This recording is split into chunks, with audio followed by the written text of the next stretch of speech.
comes Hurst. He's got some fiddler on the pitch. They think it's all over. It is now. It's four. England are world champions. The country that gave football to the world had finally conquered it. But that was the last time. After that, every tournament began the same way. Expectation, a good side, a chance. Yet more often than not, it ended the same way too. A single moment, a decision, a game that turned. And over time, those moments started to add up.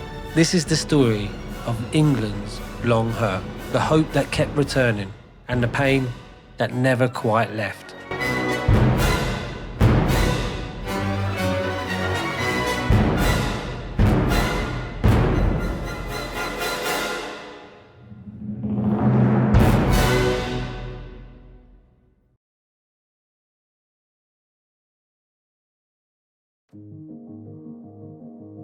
The 1986 World Cup ended in controversy. England felt unjustly deprived of a place in the semi-finals. But there were positives. Gary Lineker claimed the Golden Boot, and there was a growing belief that England could compete with the very best. But attention quickly turned to the road to Euro '88 in West Germany. Drawn alongside a hugely talented Yugoslavian side, England impressed, handing out heavy defeats, including an 8-0 win over Turkey.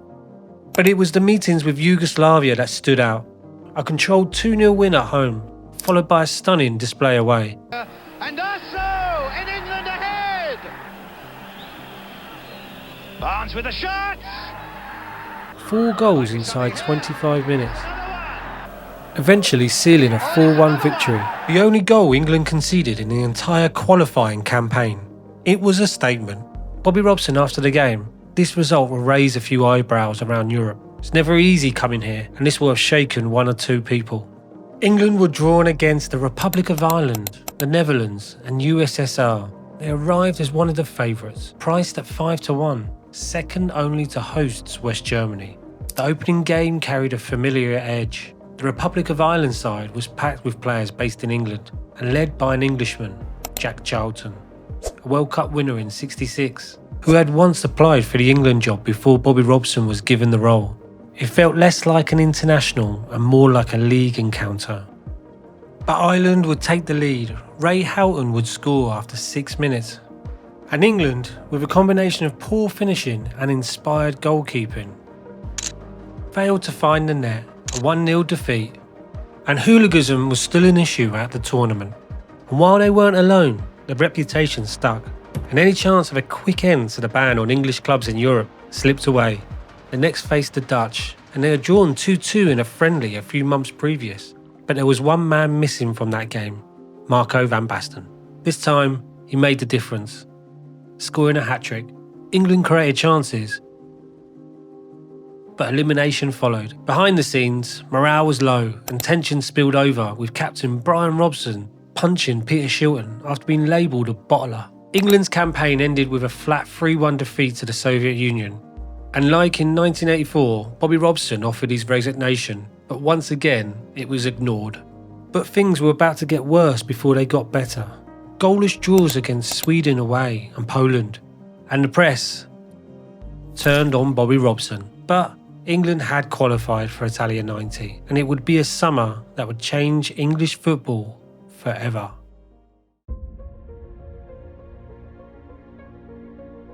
In the 2 years leading up to the World Cup, a young talent from Newcastle, Paul Gascoigne, had broken into the England side, scoring his first goal in '89 against Albania.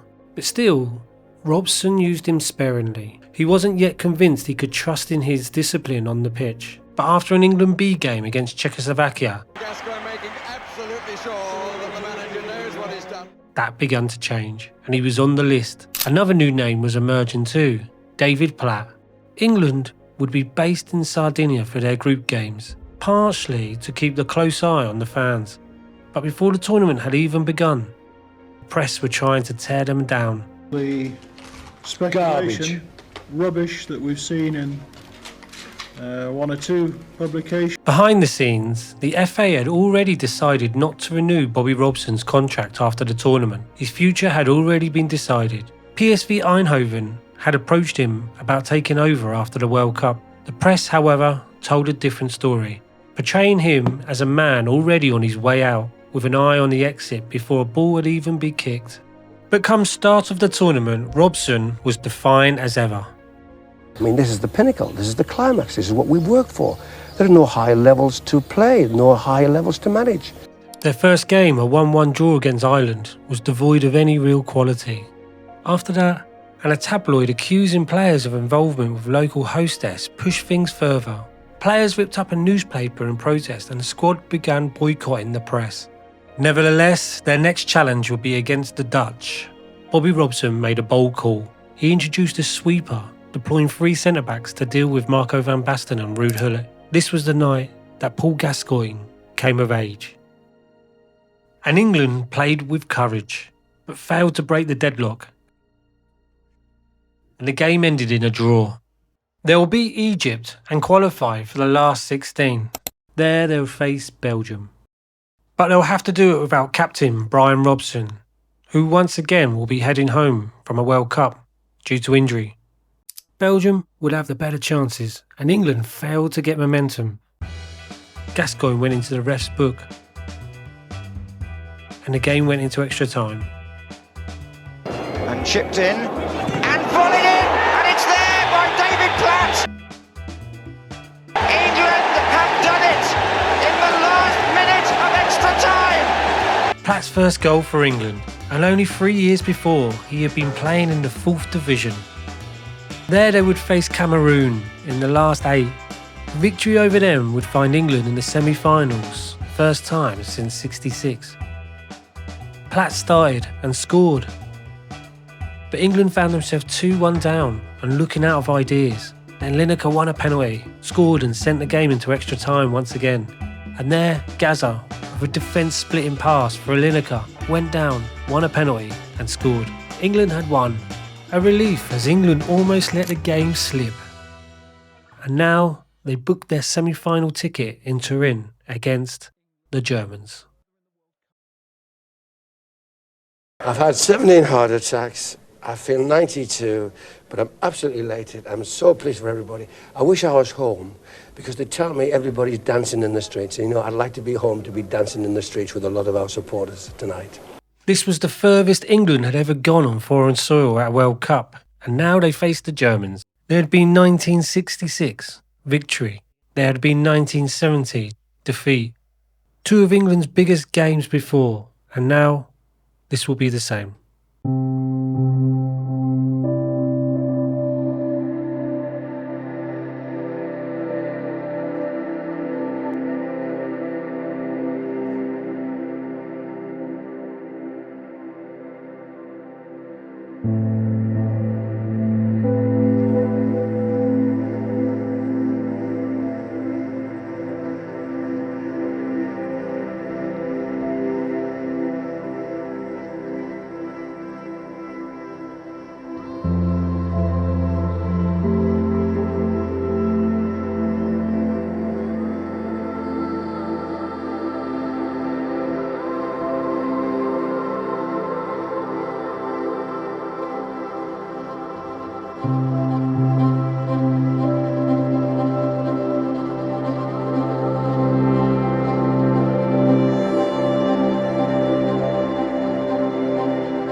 England were out, beaten on penalties by West Germany, who would go on to beat Argentina in the final.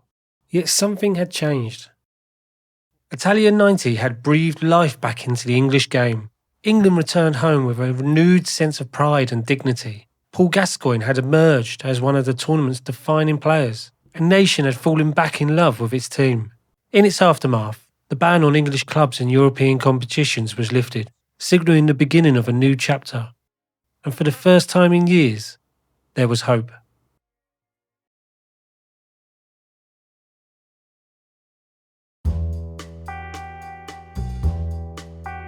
With Bobby Robson departing for PSV, the obvious choice was Howard Kendall, who won 2 league titles, an FA Cup and a Cup Winners' Cup at Everton in the 80s, before managing in Spain and then current Manchester City manager. But he declined the opportunity to be interviewed. The other candidate, who in turn would be the next England manager, was Graham Taylor. Taylor's 10-year span at Watford, he took them from Division 4 to Division 1 in just 5 seasons, finishing runners-up in the top division and runners-up in the FA Cup. Then, at Aston Villa, got them promoted to the top division and finishing second in the season leading up to the World Cup. But the press saw his lack of a major trophy as a problem. And following the World Cup, he would be without Peter Shilton, Terry Butcher and Brian Robson, all retired, while Chris Waddle and Peter Beardsley, creative but not seen as high work rate, were never fully trusted by Taylor. But Taylor started well, losing just once in the 21 games in the build-up to Euro 92. With a highlight being an impressive 2-0 win over France, with a young Shearer making his debut and scoring. But unlike 1990, there will be no Gascoigne.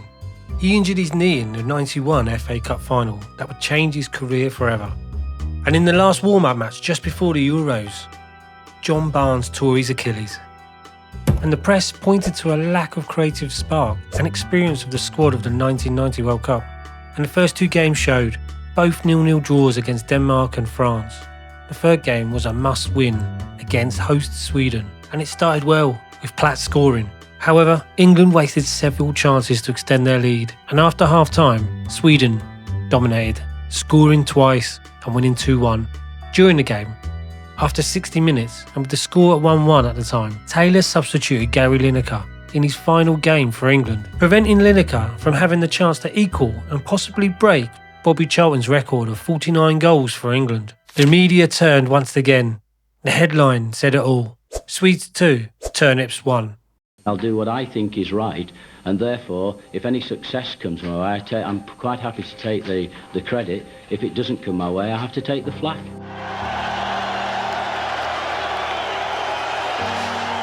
England's first game of the qualification for USA 94 will be at home to Norway, and England, with a 1-0 lead, conceded late on, disappointing 1-1 draw.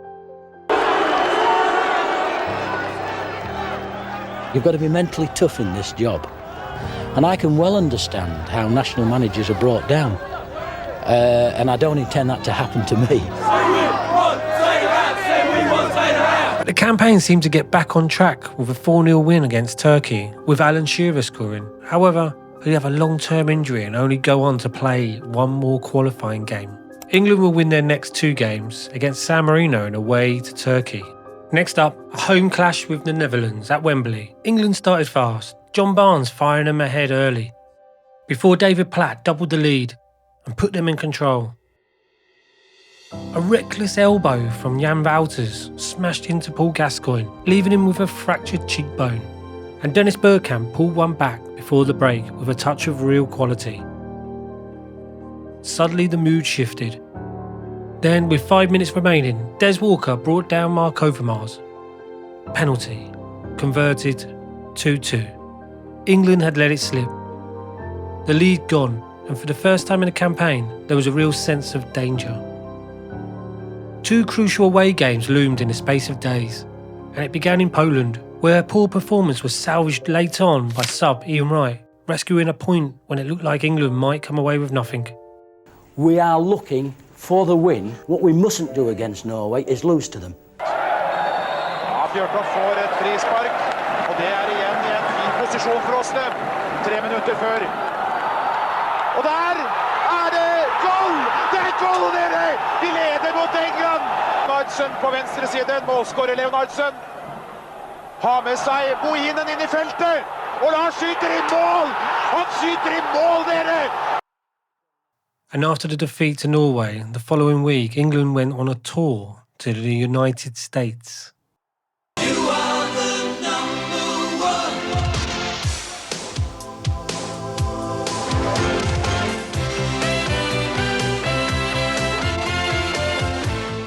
But a beating tonight would affect morale, surely. Not really, because what will happen? The players don't want to be out there. And I suppose after Norway last week, the manager doesn't really want to be out there. He's making the right noise. It's a committed tour. They have to go on now. But I should think, after the Norway result, they were probably thinking, I wish we'd all packed up, gone off to a beach somewhere, come back fresh in September and got on with the second part of the World Cup and tried to qualify for it. In deep, and once again England stretch, and Reynolds takes it back, and it's a goal! Woods comes for it, and it's a goal! And the substitute has scored. The tormented figure of Graham Taylor. One can only begin to imagine the headlines around the world, never mind back home in England. Well, that caught you by surprise. If it caught you by surprise, guess how it caught Ron and I. Ron, it might have been the best result, losing the pictures, after what's gone on there tonight. Yeah, I mean, it's not the best, is it? An embarrassing defeat and 2 draws to Germany and Brazil did little to silence the noise, but the real focus was always going to be on the qualifiers, and England responded when it mattered. A 3-0 win against Poland restored belief and lifted the mood.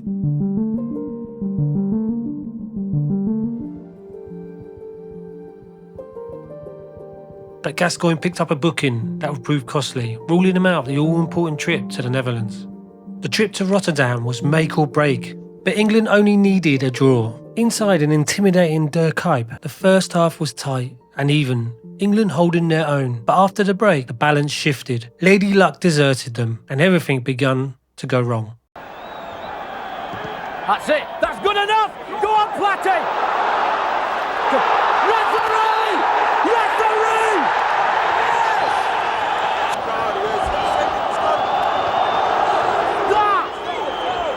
Again, the problem is there. Again, it's a critical moment. He's going to flip one now. He's going to flip one. He's going to flip one, and it's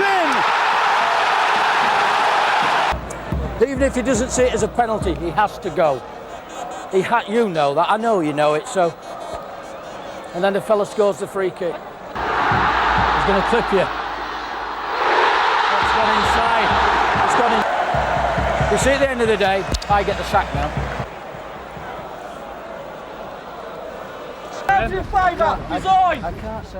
England needing to win by a 7-goal margin and hope that Poland can do them a favour in Poznan against Holland. I'm sure you're aware now of what's at stake.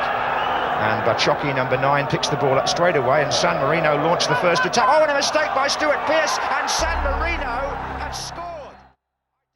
England would still go on to win 7-1 against San Marino, but they failed to qualify, and Taylor resigned. Taylor was ultimately lauded as a decent manager, but his tenure as England manager will be remembered for poor decisions in pivotal matches, frequent tactical changes, though he did have unfortunate injury crises to key players such as Gaza, Pearce and Alan Shearer, alongside intense media pressure and that crucial loss in Rotterdam, which could have been all so different.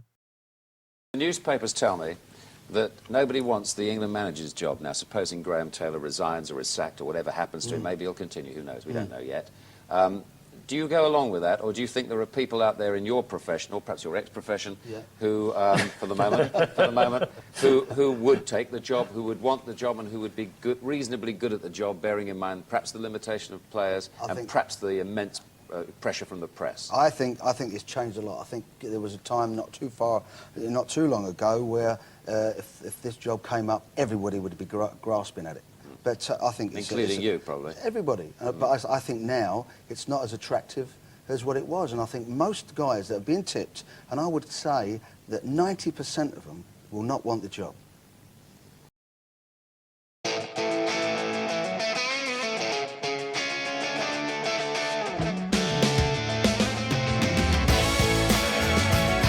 On the 28th of January 1994, Terry Venables accepted the role of England manager, and he would lead England for the Euro 96 and England's first home tournament since 1966. Venables had his successful spells at Crystal Palace and QPR before a move to manage Barcelona. There, he delivered the club's first La Liga title in 11 years and came within touching distance of winning Barca's first European Cup, only to lose on penalties to Stella Bucharest.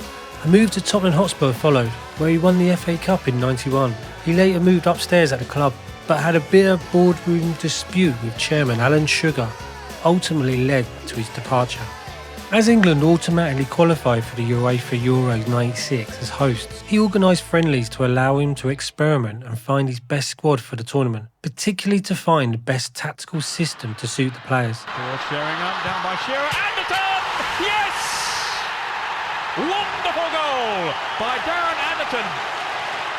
England have come back from 3-1 down. But come December '95, it already looked uncertain whether he'll be in the job long term.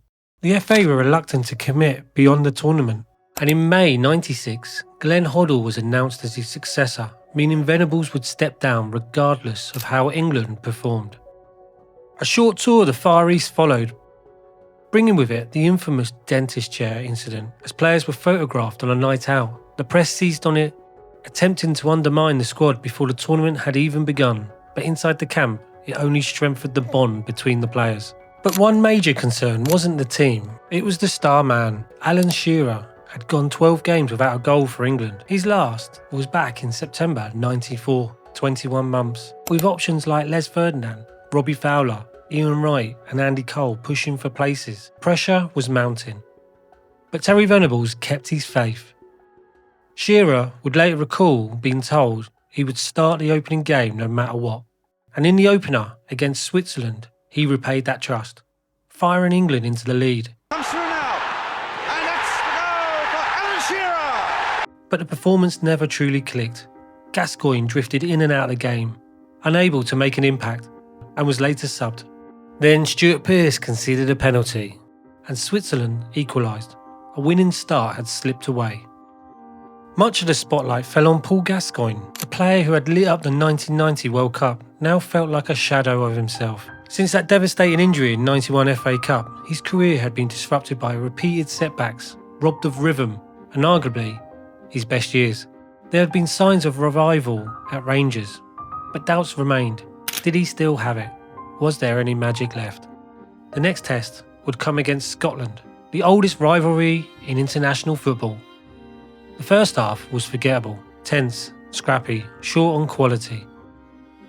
But after the break, it was anything but. Finds Neville with it. There's the cross coming in.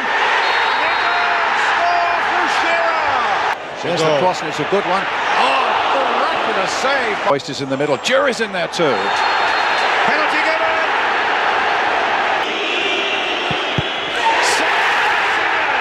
A brilliant save. Well, here's Gascoigne. Gascoigne, he can finish it here. Paul Gascoigne. 2-0. Paul Gascoigne had produced one of the most magical moments the tournament had ever seen.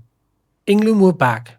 Next came the Netherlands, and revenge was on the cards. What followed, on that summer's day at Wembley, was one of the finest performances ever produced by an England side. England had waited years for a performance like this. England sides of the past had battled, scraped, endured. This one played with freedom, with clarity, with confidence rarely seen in an England team. Everything clicked. It wasn't just a victory, it was a performance that asked the question. This is a fantastic England performance now. What if England were actually this good? Made the Dutch look ordinary, and the scoreboard shines out. Netherlands 1, England 4. 2 goals for Alan Shearer. 2 for Teddy Sheringham. Venables showed great tactical flexibility for the Euros.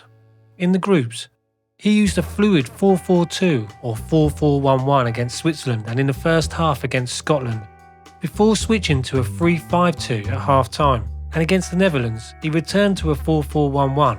There was structure, but also movement. Players interchanging, roles shifting. For the first goal, you see it clearly. The second striker, Sheringham, dropping deep as a playmaker, playing it out to the wing, while holding midfielder Paul Ince surged forward and won the penalty in the box. That's just one example that shows what Terry Venables was doing with England. England advanced to the quarterfinals against Spain in a tense 0-0 draw after 90 minutes and golden goal. It went to penalties, giving Stuart Pearce a chance at redemption.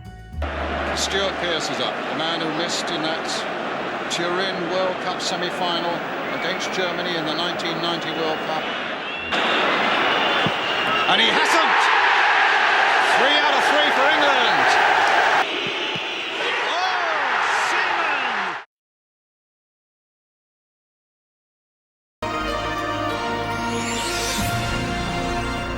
Hello again, glad you've tuned in. You've obviously heard there's a football match on tonight. I've never seen anything quite like this. The noise is incredible.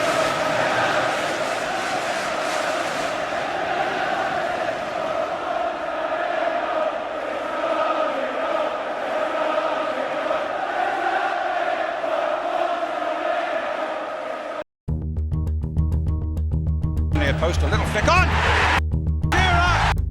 He's in there, crunch! And we're going to go into extra time. And a turn! Oh, he's hit the post! It's not been given. Shearer on the far side, onto the volley! Oh! After extra time, it's time for a penalty shootout.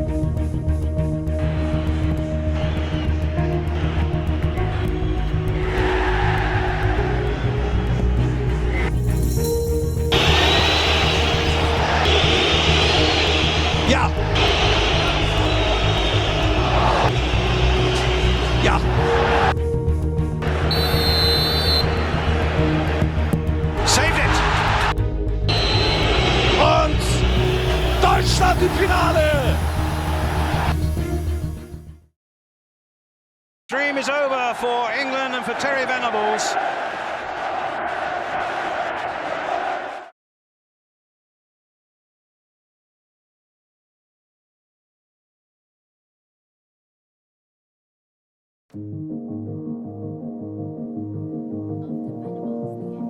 England moved into a new era under Glenn Hoddle, one of the most technically gifted players of his generation. Hoddle had enjoyed a meteoric rise in management. He first guided Swindon Town into the Premier League, before taking over Chelsea, where he made significant changes to modernise and upgrade the club. At just 38, he was appointed England manager. With England, Hoddle arrived with clear ideas, a defined system. He wanted England to play more of a technical, possession-based style. Yet there was notable contradictions in his approach. Despite being a creative, technically gifted midfielder himself in his playing days, Hoddle never fully trusted Matt Le Tissier. Player many saw as the closest thing England had to Hoddle's own style. Le Tissier was repeatedly overlooked for international duty, and eyebrows were raised by Hoddle's close relationship with faith healer Eileen Drewley, who was given access to the England squad. Not all players were comfortable with it. Well, it's because I've known her and seen what has happened for not only footballers but normal people, if you like, showbiz people, people in my own family that I've sent to.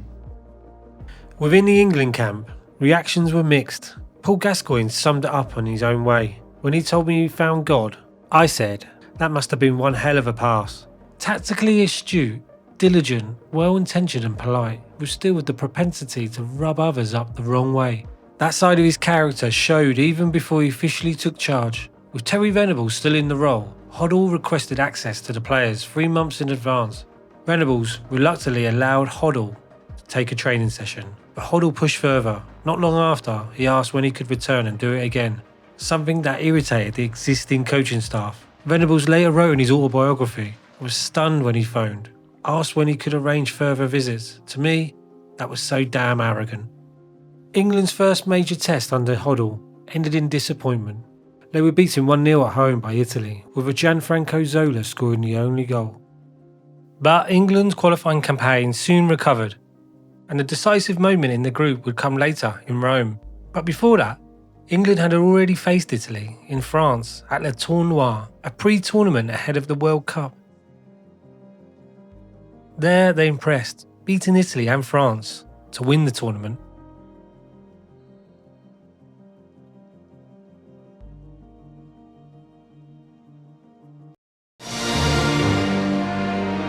one match to go, 1 point needed for a place in the World Cup finals. That was the challenge facing Glenn Hoddle's England in Rome.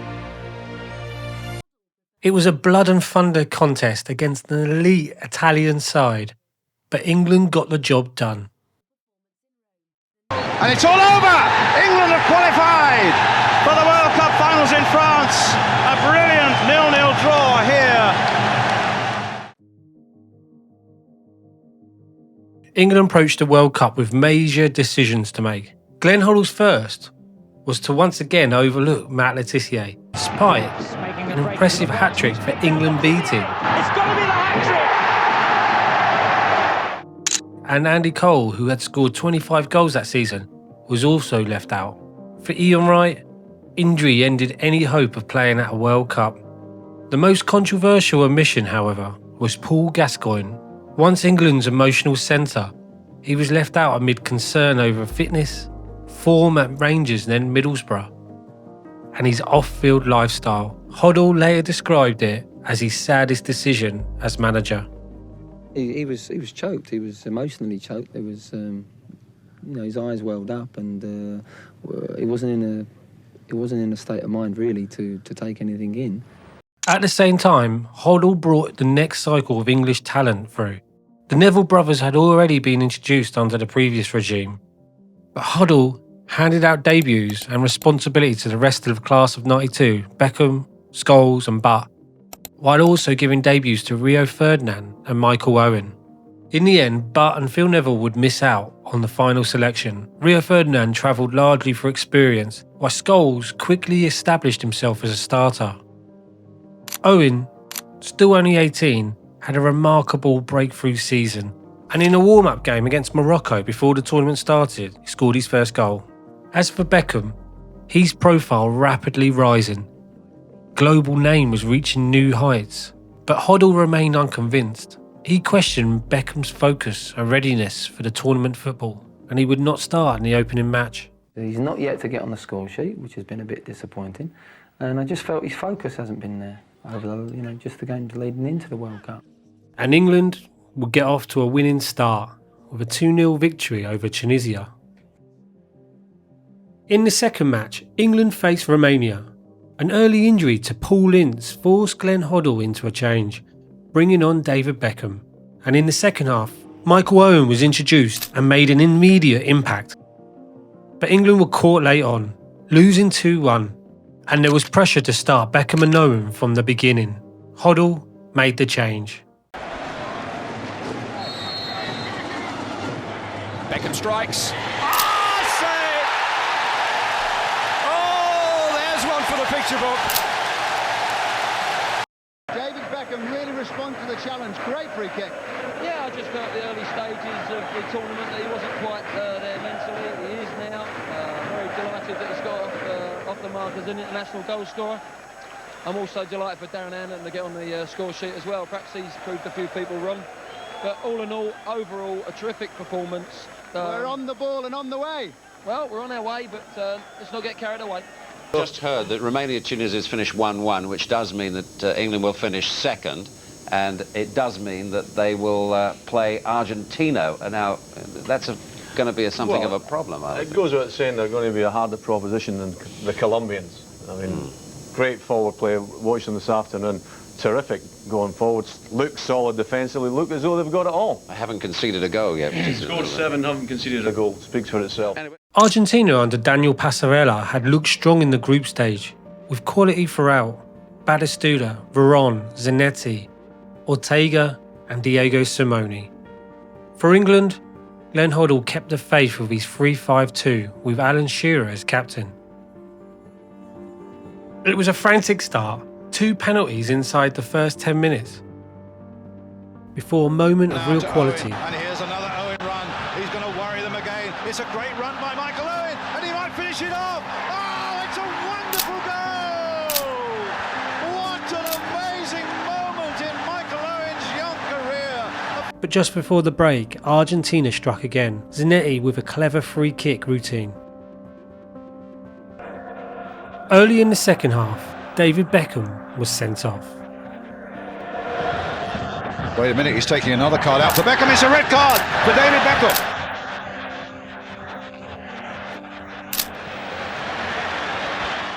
England thought they had won it. Sol Campbell heading in, only for the goal to be ruled out. Down to 10 men, they held firm. In the shootout, David Seaman saved Crespo's penalty. But Paul Ince missing and David Batty proved costly. And England were out.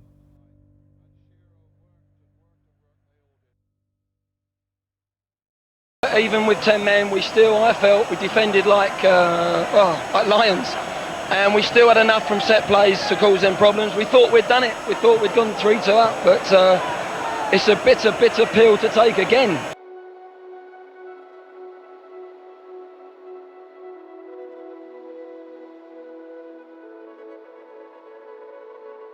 After the defeat to Argentina, the players were praised, but Beckham was scapegoated, singled out. Headlines the next morning read 10 heroic lions, 1 stupid boy. Another paper printed a dartboard with Beckham's face on it. The backlash followed him for the next season, booed and abused at away grounds across the country for Manchester United. For Hoddle, there was criticism too, why he refused to practice penalties in training, that it didn't match the pressure like a real game situation. And England's Euro 2000 qualifying campaign got off to a poor start also, left the nation restless and the team with plenty of work to do. While still in charge, Glenn Hoddle released a book based on his personal World Cup diaries. It proved highly controversial, but one interview made things far worse. When pressed on the growing backlash, Hoddle replied, "You and I have both been physically given 2 hands and 2 legs and a half-decent brain. Some people have not been born like that for a reason. The karma is working from another lifetime." The media exploded. Hoddle insisted he had been misinterpreted and taken out of context. All about the fact that I'm so-called have said that the disabled are being punished. And you categorically deny that was true. And I've never said that, and I've never believed that. That is not in my belief, in my belief system. So you're staying on? Well, unless, somebody else tells me anything different. But the damage was irreversible. Refusing to resign, he was sacked by the FA. Just like Terry Venables, he'd lost his job for non-footballing reasons. My contract with the FA has been terminated by mutual consent. I accept that I made a serious error of judgment in an interview which caused misunderstanding and pain to a number of people. Thank you very much. If there was a vendetta, they get what they're after. Now, I can deal with that. I don't feel any bitterness towards anyone, because at the end of the day, he'll get his just rewards. The FA moved quickly after Hoddle's exit. Howard Wilkinson, the FA technical director, took caretaker charge for a single friendly, before Kevin Keegan was appointed. Keegan, still managing Fulham, agreed to take over England from January while continuing his club duties. Keegan, one of the game's global superstars of his era, and Liverpool legend, took his talents to Hamburg and won back-to-back Ballon d'Ors. Unlike Venables or Hoddle, Keegan was not regarded as a deep tactician. He was passionate, emotional leader, the same man who had electrified Newcastle in the mid-90s and delivered the famous interview that became football folklore. We're still fighting for this title, and he's got to go to Middlesbrough and get something. And I'll tell you, honestly, I will love it if we beat them. Love it. His first game in charge brought instant belief as England thrashed Poland, with one player grabbing a hat-trick. Shearer. Oh, it scores! It is a hat-trick for Paul Scholes! Keegan then guided the side into the playoffs, where they would face Scotland. It's Campbell's ball forward. This is Paul Scholes. Scholes for England! Scholes produced a masterclass in the first leg, scoring 2 goals to give England advantage. They lost the return leg at Wembley 1-0, but scraped through on aggregate to reach the Euro 2000 in Holland and Belgium, drawn with Portugal, Germany and Romania. England started promisingly against the Portuguese, playing great football and going 2-0 up. Then in a blink of an eye, 1 goal became 2 and 2 became defeat as Portugal seized control. The collapse left England needing a result against Germany, and they found one, Shearer delivering when it mattered. But there was no margin left. And against Romania, Owen made it 2-1. only for Romania to hit back before a late penalty settled it. Some harsh lessons had been learned, and now the rebuilding work must begin. We had a lot going for us, but we weren't good enough to get through at the end of the day, and we have to accept that. And I think, you know, we've always tried to be honest. I have, players have. They're an honest bunch of players, and we didn't perform on the night. That goal from Alan Shearer would prove to be his last for England. He retired from international football with 30 goals in 63 appearances. As for Keegan and England, attention quickly turned to World Cup qualifying and a huge game against Germany at Wembley Stadium. This will be the final match at the old ground, a stadium steeped in history. From its first FA Cup final in 1923 to hosting 5 European Cups, a World Cup Euro Championship final. Pelé called it the cathedral of football. Cruyff once said, "Stadiums like Wembley are a part of football's soul." And England would walk out one more time at the old Wembley looking for a win. Number 10, Haaland fancies his luck, and his luck is in. And Germany have taken a sensational lead at Wembley. As England lost their last game at the old Wembley, and Keegan, as he walks off, hears the boos from the crowd and feels his time is up. But nevertheless, as I told the players, I just don't feel I can quite find that little bit of extra that I think you need at this level. And I just feel I've given it my best shot. And I don't want to go on and outstay my welcome. I think the fans today, when we're coming off, you know, they sort of made me realise that not only did they put me in the job, but with what they were saying when I was coming off, I think they feel it's time for me to go, and that's where the power should be. You know, Kevin Keegan has given it his best shot. Thanks, Kevin, for coming out. You're very welcome. In the aftermath of Keegan stepping down, Peter Taylor takes charge on a caretaker basis and for one game hands the captaincy to David Beckham. As the search begins, the FA turned abroad, appointing Sven-Göran Eriksson as England manager, a decision that surprised many. England has not won the World Cup since 1966, so I think we have to be a bit wider thinking than we have been in the past. And although most people were reluctant to have a foreign manager, they were curious to see if he could win. Sven, were there any reservations about taking over a country that's not your country? No, it's England. Full house, due here at Villa Park tonight of over 40,000. New coach, new kit, some new players. It's a match of huge intrigue and a raw night in Birmingham as England take on Spain in the first game under Sven-Göran Eriksson. Through and scores! Back and he reached that one too, and it's guided in by Heskey. Coach here. He didn't look like getting there, did he? Not at all. And this is a highly satisfying start for Sven-Göran Eriksson. Sven-Göran Eriksson arrived and brought a fresh feel to England, untouched by the years of hurt. He backed Beckham as permanent captain. His career had taken him across Europe, from Sweden to Portugal, and most notably Italy, where he had just won the title with Lazio. He settled quickly, 5 wins from the first 6 games. But the real test was next, Germany, away. England hadn't won in Germany since 1965. And in World Cup qualifying, Germany had only lost just once. On by Neuville towards Janka!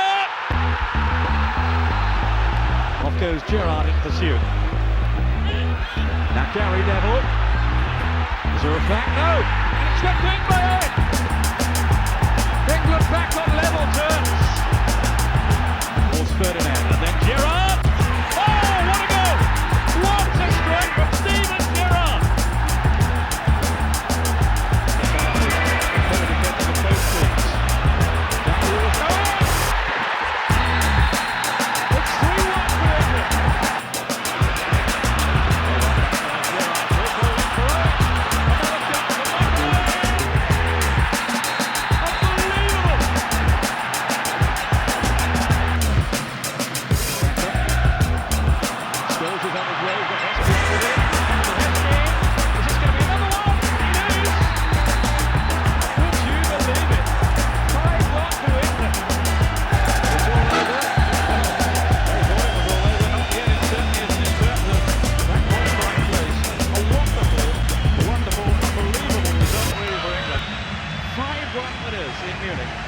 The 5-1 win in Germany had turned doubters into believers, and under Eriksson there was a growing sense that he had the Midas touch. But it would all be decided on the final day. England level on points with Germany, but ahead on goal difference. At Old Trafford, against Greece, England trailed 2-1 deep into stoppage time, while Germany were being held by Finland. Then, in the 93rd minute,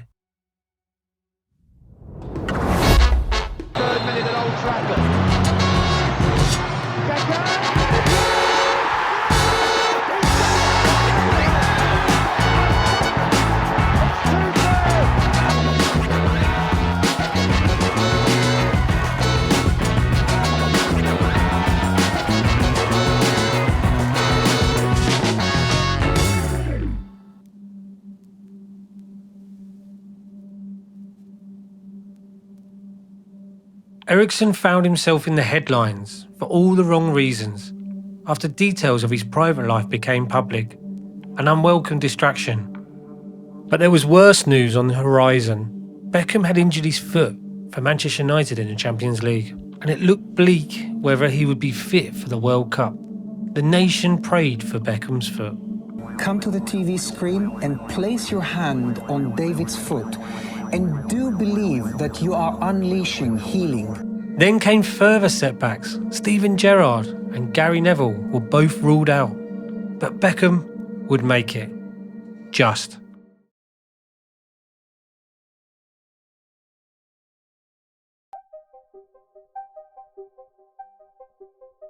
With Beckham partially fit, England felt confident going into the World Cup. However, the joint favourites would be France, the holders of the World Cup and the Euro 2000, and Argentina, who've boasted a formidable squad. And England would face Argentina in their group. In fact, this will be a 5th meeting in a World Cup, with England winning the first 2 in 62 and 66. Then the game in 86 with Maradona's trickery and genius, and of course 1998. That produced a wonder goal by Michael Owen, a red card for Beckham, and a penalty shootout win for Argentina. Adding insult to injury, from 98 the Argentine players celebrated wildly on the team bus, while England players watched on. Now England with a chance to revenge that defeat, and Beckham a chance for redemption. But it'd be Michael Owen that would start the brightest. Oh, he's hit the post! Hitting the post early on, and then winning a penalty. Oh, there's a penalty! Michael Owen brought down by... You can smash them now. Beckham has scored for England. 44 minutes, and he's done it again. For 4 years he carried it. The abuse, the blame, the memory of 98. But at full time in 2002, David Beckham had his redemption. Beckham would describe the moment as intense, admitting, "I could barely breathe due to the pressure," before taking the shot. And with England drawing the other 2 games in the group, one against Sven-Göran Eriksson's home country, Sweden, and Nigeria, England would qualify to the next round and face Denmark, where they won with a dominant performance, 3-0, allowed England to advance to the quarter-finals. That's the goal that he wanted! And the World Cup was opening up, with joint favourites France and Argentina both being eliminated from the groups, and Italy and Spain falling to South Korea, with Germany left, who England had beat in the qualifiers. The team with the biggest threat was Brazil, and England would face them in the quarter-finals. Michael Owen opened the scoring early on for England, but Rivaldo levelled just before half-time. And in the second half, Paul Scholes committed a foul, and Ronaldinho scored that goal. Oh, it's drifted over David Seaman and in. Brazil lead by 2-1. But when Ronaldinho got sent off, Brazil dropped deep, defended well, and England had no plan B. Brazil march on, but how England will rue a missed opportunity.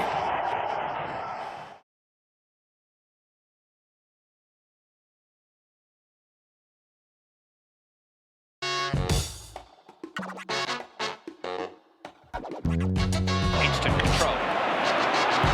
That's his chances. Oh, brilliant goal! Brilliant goal!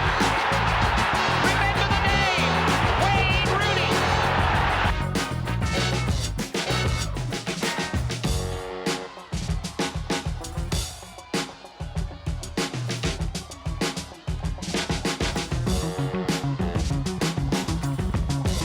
In October 2002, a 16-year-old announced himself, Wayne Rooney, powerful, fearless, playing like he's been there for years. And at 17 years old and 111 days, Rooney became the youngest player to play for England. And as the road to Euro 2000 unfolded, England came through a tough qualifying group, a strong win over Turkey, 2-0 at home. Captain, fantastic! And it will be the decisive match to see who takes top spot. Away at Istanbul, Beckham missed on a penalty. An ill-tempered match, but England only needed a point, and they got it, 0-0, and they're qualified. And as they qualified, the squad itself was coming together. At the back, Gary Neville on the right and Ashley Cole on the left, with options of Sol Campbell, Rio Ferdinand and John Terry in the centre. There was depth and real quality at the back. In midfield, Beckham on the right, Gerrard, Lampard in the middle, with Scholes and Joe Cole adding creativity, energy, goals and quality on the ball. Up front, Michael Owen, now joined by Wayne Rooney. These were top players at top clubs. The foundations had been laid in the late 90s, but by now this was what people were calling England's golden generation. But in the build-up to Euro 2004, England were hit by a major setback. Rio Ferdinand had failed to attend a scheduled drug test in September 2003, and in January 2004, the Football Association handed him an 8-month ban from all football and international duty. Disappointed by the result in this case, and in particular by the savage and unprecedented sentence which makes an appeal inevitable. I can confirm that Rio has the full support of Manchester United and the PFA, and there'll be no further comment at this stage. Thank you.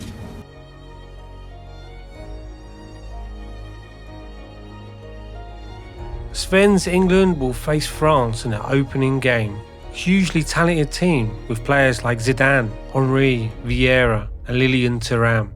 And before the game, Lilian Thuram doubted whether Rooney was too young for such a hard competition.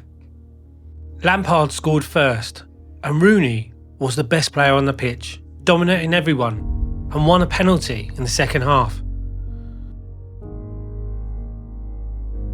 Beckham would miss, and in the 91st minute, Zidane stepped up. We mustn't lose this game. And here's Henry, he's been brought down by James.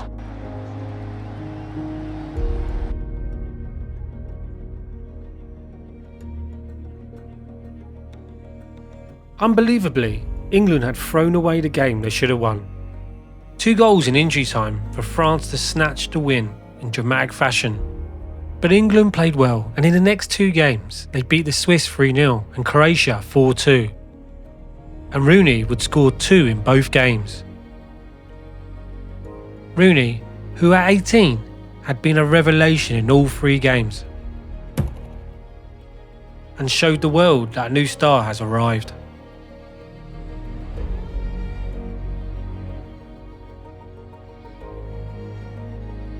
Next up, the hosts, Portugal, in a highly charged quarter-final.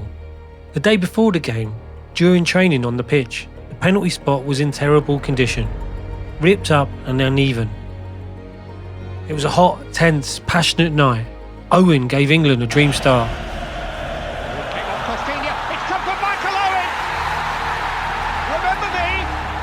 But disaster struck at 20 minutes. Rooney, talisman, suffered a serious injury and had to be taken off.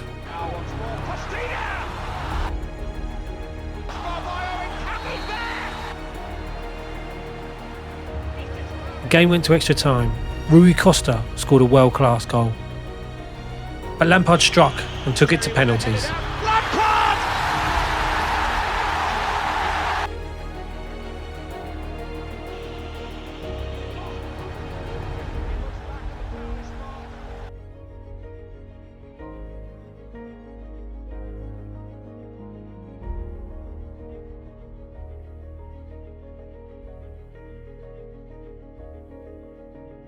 couple of things might have gone against us at times. I thought Sol Campbell maybe had a good goal disallowed in the last minute of the game, and we weren't sure why that was disallowed.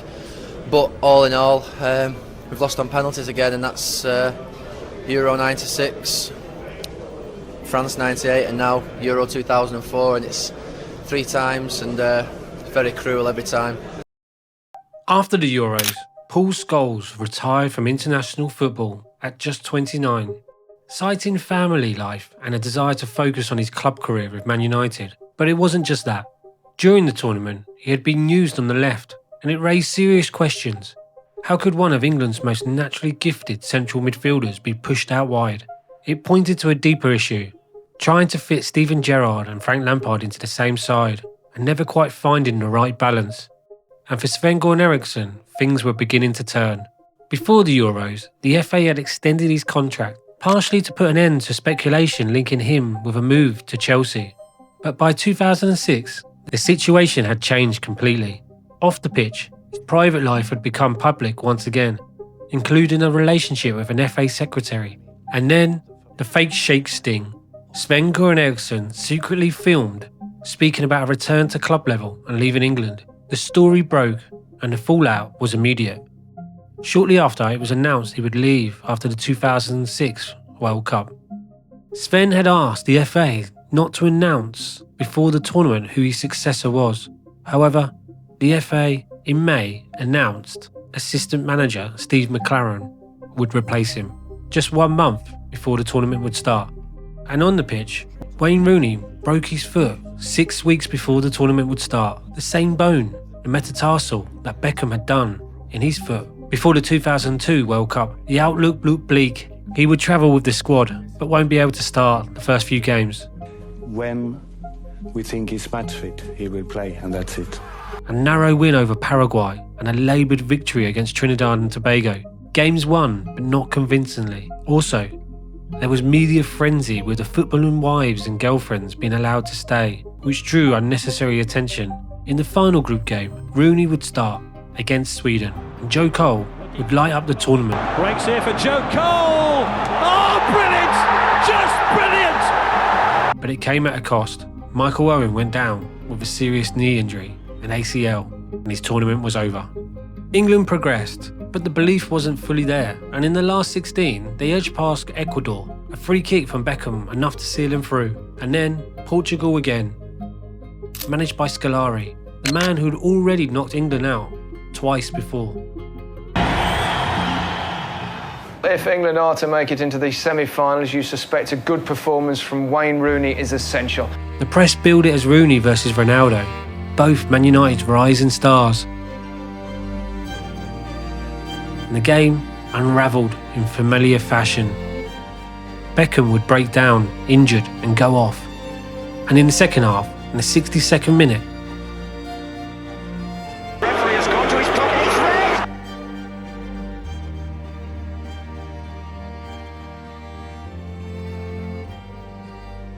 the game remained goalless. And like what now is seemed set in stone, England would go out on penalties.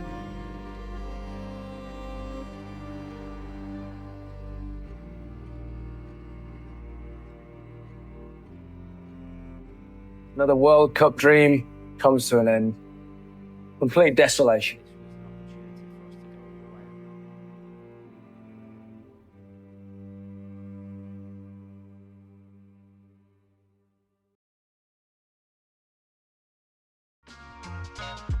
England came so painfully close, time after time. The hope, the hype, then the familiar heartbreak. But if we focus on the Sven-Göran Eriksson's 5 years, the so-called golden generation remains the great what-if of modern English football. The big debate has always been the system, how to fit so many star players into one team. In hindsight, a 3-5-2 is often suggested as the ideal solution. Rio Ferdinand stepping out from the back three of Ferdinand, Terry and Campbell, with Beckham and Cole pushing forward as wing-backs. This shape would finally have allowed Scholes, Gerrard and Lampard to play together in midfield. Yet the biggest myth about this golden generation is that they rarely play together, or even play together at their absolute peak. In 2004, they came the closest on paper, but Rio Ferdinand missed the entire tournament through suspension. Meanwhile, Frank Lampard and John Terry were only just establishing themselves at their highest level. Their careers truly exploded the following season under Mourinho at Chelsea. By 2006, the window was closing fast. Paul Scholes had retired from international football after Euro 2004. Sol Campbell, Gary Neville and Michael Owen were in decline. Beckham was past his most explosive years, capped to that with Rooney struggling with an injury. Go back to 2002 and perhaps Sven's England's most balanced side. Less star power as individuals, but stronger as a unit overall. Heskey complemented Michael Owen perfectly up front, and with a young Steven Gerrard missing the tournament through injury, Nicky Butt sat alongside Scholes and protected him superbly, thanks to their club understanding at Manchester United. Ultimately though, the talent was never quite matched by luck. On top of that, deep club rivalries made it hard for these big personalities to fully come together as one. If fans thought the disappointment was painful during the Golden Generation years, then things were about to get worse. A whole lot worse.